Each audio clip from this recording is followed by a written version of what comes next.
Je suis Abdelraouf Ben Alima, je suis tunisien, mon père est tunisien, ma mère est américaine. J'ai 43 ans, j'habite en France depuis 1986, ça fait donc 27 ans.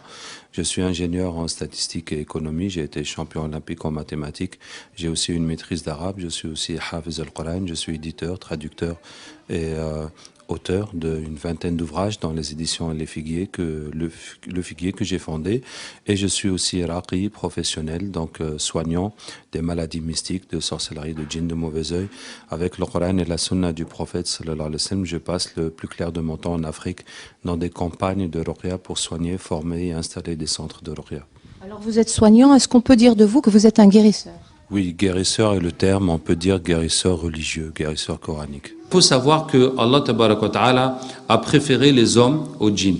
Parce qu'Allah ta'ala dit Inni ja'ilun fil ardi khalifa. Je vais mettre un calife sur terre, alors que les djinns étaient déjà sur terre. Donc c'est l'homme qui est le calife d'Allah sur terre, ce n'est pas les djinns. Et quand Allah a créé Adam alayhi salam, Allah a ordonné à Iblis de se prosterner à Adam et n'a pas demandé à Adam de se prosterner à Iblis. Et tous les prophètes qu'Allah Ta'ala a envoyés sont uniquement des humains. Il n'y avait jamais de prophète djinn. Donc c'est les hommes qui étaient prophètes pour les hommes et pour les djinns. Donc c'est ainsi qu'Allah a préféré les hommes aux djinns. Et il en résulte que, quelle que soit la façon qu'un djinn attaque un humain, on peut facilement le dominer, on peut même le tuer. Nous abordons ici un sujet qui est très délicat dans nos sociétés, c'est le monde du paranormal. Alors quel rapport, quel lien a le monde musulman avec le monde du paranormal? Est-ce que ce monde existe réellement ou est-ce que ce ne sont que des superstitions? Alors l'islam reconnaît parfaitement l'existence du monde paranormal, le monde des djinns, des génies, des esprits, y compris les mauvais esprits, les diables, les ifrits, les satans. Bon, il y a le monde des anges qui n'interfère pas tellement avec le monde des humains. L'islam reconnaît aussi l'existence de la sorcellerie, puisqu'Allah nous dit min sharri nafathati fil uqad, on demande à Allah de nous préserver du mal de celles qui soufflent dans les nœuds. Donc la sorcellerie, ça existe, ça a un effet réel. C'est une action satanique qui est interdite par la religion et qu'on peut soigner à travers le Coran. Alors est-ce que pour croire au djinn, est-ce qu'il faut être spécialement croyant, croire en Dieu pour pouvoir croire à ce monde parallèle? En tout cas, un musulman doit y croire, puisqu'Allah dit « Je n'ai créé les djinns et les hommes que pour m'adorer ». Il y a aussi une sourate qui s'appelle les djinns dans le Coran, qui raconte comment les djinns ont écouté la lecture du prophète sallallahu alayhi wa sallam, sa prière, et suite à cela se sont convertis. Le diable aussi, Iblis, innahu kana min al-jinni fafasqa an amri rabbih, c'était un djinn, et il s'est rebellé contre l'ordre de son Seigneur. Donc ça fait partie de la croyance musulmane. Il arrive que les djinns apparaissent dans notre vie. Alors, on ne voit pas les djinns dans leur forme réelle. Il vous voit, lui et les siens, d'où vous ne les voyez pas. Mais il arrive que les djinns se prennent forme, se mettent dans des formes, que ce soit de serpents, de chiens, de chats, d'oiseaux, ou bien d'humains. C'est quelque chose de rare, mais ça existe. Que sont ces djinns dont on parle? Les djinns sont créés de feu. Donc c'est une énergie fluide et transparente. Dans leur état naturel, on ne les voit pas. Bon, il est très rare que les djinns apparaissent dans la vie des humains. Ils apparaissent plus dans les rêves. Bon, dans l'état normal, ils vivent séparément des humains, sauf les diables, dont la mission est de nous égarer, donc de nous insuffler les mauvaises pensées pour nous écarter du droit chemin. Vous pouvez expérimenter ça quand vous essayez de prier et vous n'arrivez vraiment pas à vous concentrer, alors que pour toute autre activité, vous vous concentrez sans problème, parce que c'est le shaitan qui va agir spécifiquement pour vous égarer. Maintenant, en dehors de cela, il arrive que les djinns interfèrent sur la vie des hommes, surtout par l'intermédiaire de la sorcellerie. D'autres causes aussi font qu'ils peuvent intervenir dans la vie des humains. Alors comment peuvent-ils interférer dans la vie des humains justement? Comment se présentent-ils? Est-ce qu'ils ont une forme humaine? Est-ce que c'est de la fumée? Comment est-ce qu'on peut les reconnaître, ces djinns? Bon, c'est quelque chose de subtil qui ne se présente pas d'une façon directe. Par exemple, si on vous fait la sorcellerie pour vous empêcher de vous marier, il est probable qu'on envoie un djinn qui va se charger de vous épouser, en tout cas de vous posséder et de vous empêcher de vous marier. Et cela va vous faire des rêves érotiques fréquents et anormaux, c'est-à-dire que vous constatez très bien que ce n'est pas le fruit de votre imagination, de votre fantasme, et en même temps, vos relations amoureuses n'aboutissent jamais. Bon, bon, c'est un exemple. Autrement, on peut les utiliser pour des problèmes de santé ou bien pour des blocages comme le travail ou l'enfantement. Alors, si vous voyez quelque chose comme ça, quelque chose de bizarre, qui fait d'effrayant et qui semble être mystique, hein, qu'est-ce que vous allez faire? Alors, il faut savoir que les djinns ne peuvent pas apparaître ou disparaître tant qu'on les regarde. Tu ne peux pas regarder un endroit vide et le djinn va sortir comme ça devant tes yeux. Il faut que tu regardes ailleurs, tu te retournes, tout à coup tu vois quelque chose ou quelqu'un, tu ne sais pas comment c'est venu là. Et aussi une fois qu'il est là, il ne peut pas partir tant que tu le regardes, il faut que tu regardes ailleurs, tu te retournes et puis il a disparu. Donc si vous voyez une chose comme ça, effrayante et qui a l'air mystique, qu'est-ce que tu vas faire? Tu vas le regarder fixement, tu vas le fixer avec les yeux et tu récites Ayat al-Kursi. À partir du moment où tu le regardes fixement, il ne peut plus partir. Et donc tu récites Ayat al-Kursi. Si c'est un mauvais djinn ou un shaitan ou qu'il est venu te faire du mal, il va mourir. Et c'est réglé. Vous voyez, pas besoin de sauter par la fenêtre, ni de faire un accident de voiture. Tu le regardes fixement et tu récites Ayat al-Kursi jusqu'à ce que ce soit réglé. Il y a 4 symptômes pour la sorcellerie, les djinns. Comment on sait qu'on est concerné par ce problème? Le premier symptôme, c'est les blocages dans la vie. On n'arrive pas à travailler, on n'arrive pas à se marier, on n'arrive pas à avoir des enfants, on n'arrive pas à conserver son argent. Chaque fois que les gens promettent de nous aider, ils ne nous aident pas. Chaque fois qu'il y a un projet, ça tombe à l'eau. Donc on peut dire que c'est une poisse qui est constante, une malchance. En tout cas, c'est un blocage.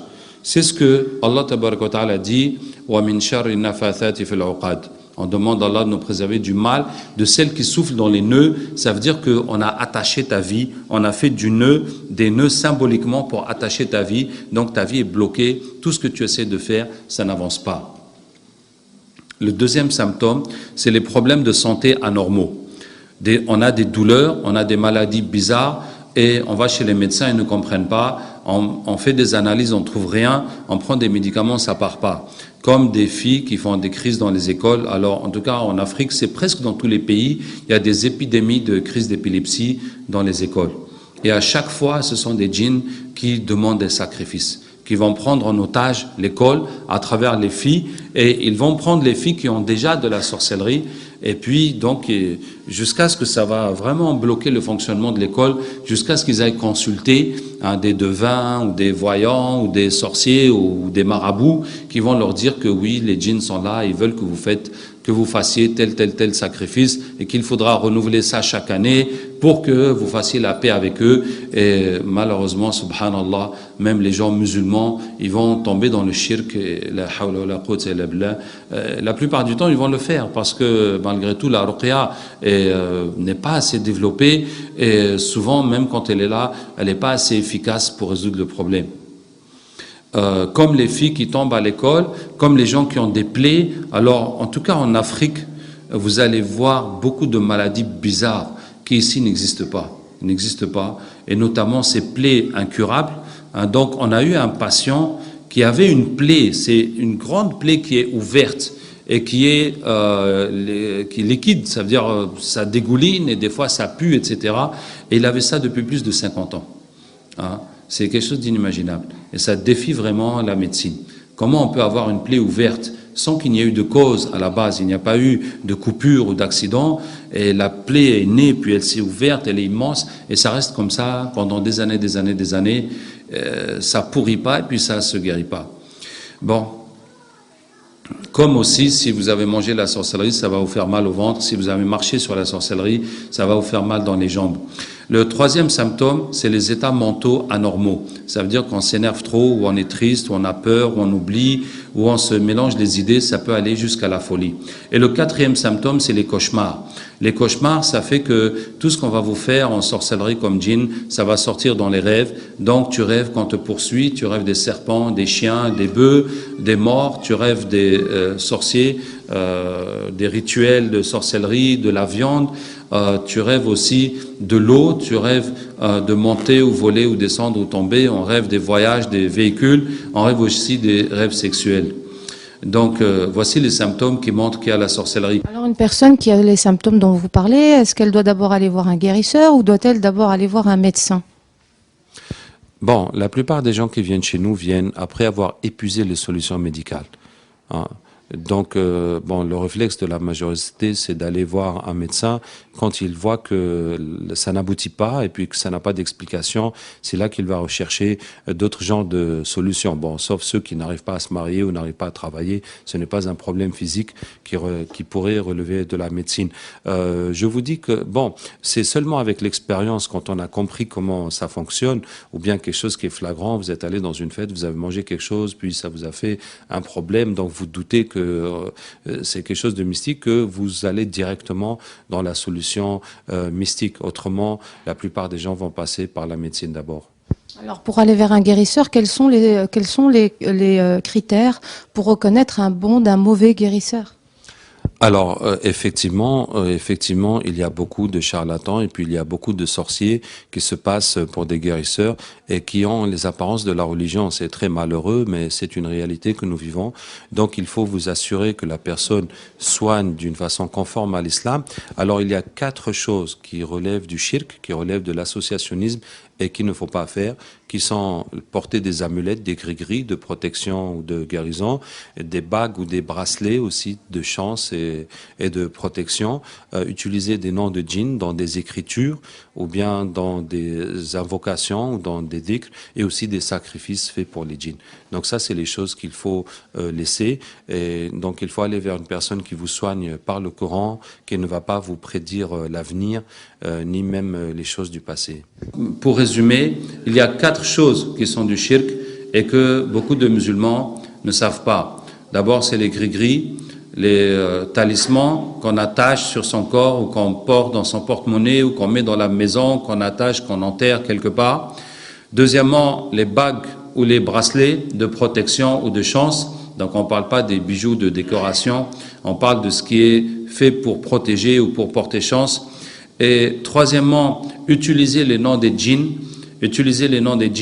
que ce soit dans les écritures ou dans le dhikr ou dans le dua. Et quatrièmement, les sacrifices qui sont faits pour les djinns, que ce soit du sang, des choses qu'on égorge, ou bien de l'eau qu'on verse, ou du lait, ou n'importe quel genre de sacrifice. Donc voici les choses qui sont du shirk et qu'il faut laisser absolument.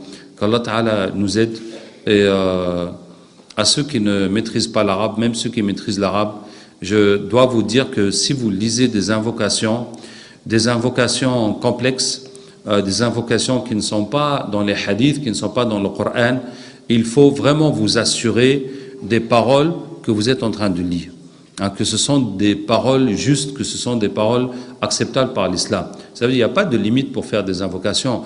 Tu peux dire Ya Allah, les noms d'Allah, la puissance d'Allah, et demander des savants, des salihin peuvent comme ça faire des invocations. Il n'y a pas de limite dans ça, mais il faut absolument que les paroles qu'on dit soient conformes à la religion.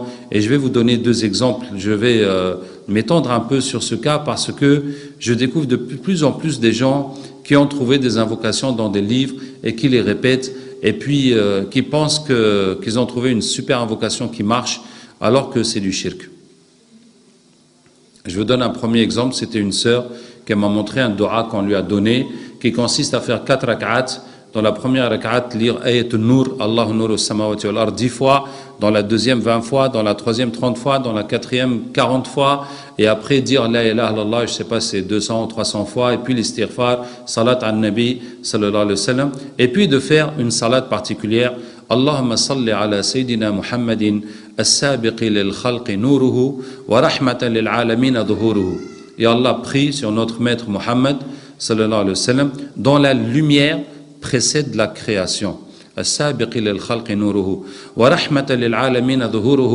dont la venue est une miséricorde pour l'existence.